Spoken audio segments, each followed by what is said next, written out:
ဒီနေ့မှာတော့အဖွားရဲ့အသက်ကိုကယ်တင်ဖို့အတွက်ကိုဘဝတောင်စတေးခဲ့ရတဲ့ main ကလေးတစ်ယောက်ရဲ့ဝမ်းနည်းပွဲဇက်လန်းကိုပြောပြသွားမှာပါ။သူမဟာတာမန်ဘဝတစ်ခုနဲ့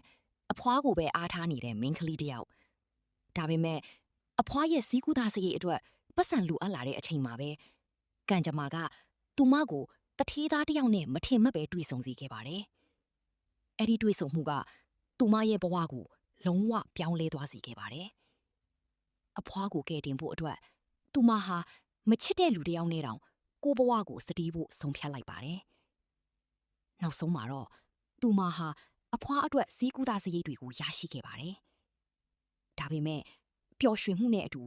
နာကျင်မှုလည်းပါလာခဲ့ပါတယ်။သူမကကိုဘဝကိုစတီးခဲ့ရတဲ့အတွက်တိတ်တဆိတ်ငိုကြွေးနေချိန်မှာပဲဖုန်းတစ်လုံးဝင်လာခဲ့ပါတယ်။အဲ့ဒီဖုန်းကသူမဘဝကိုထပ်မံချိုးဖောက်သွားစေခဲ့ပါတယ်။အဖွားဆုံးသွားခဲ့ပြီဆိုတာပါ။နောက်တစ်နေ့မှာတော့သူမဟာအဖွားရဲ့အုတ်ဂူကိုသွားခဲ့ပါတယ်။အဲ့ဒီနေရာမှာပဲသူမမထင်မှတ်ထားတဲ့လူတစ်ယောက်နဲ့ပြန်လေတွေ့ဆုံခဲ့ပါတယ်။အဲ့ဒီလူကတော့တထီးသားပါပဲ။ဒါပေမဲ့သူမဟာမသိတယ်လို့နေပြီးအဲ့နေရာကနေထွက်ခွာလိုက်ပါတယ်။အပြန်လမ်းမှာတော့မိုးရီရုတ်တရက်ရွာချလာပါတယ်။သူမဟာမိုးရီအောက်မှာတယောက်ထိပ်ပြေးလွှားနေချိန်ကားတစ်စီးသူမရှိမှရပ်လိုက်ပါတယ်။ကားလေးကိုကြည့်လိုက်တော့တထီးသား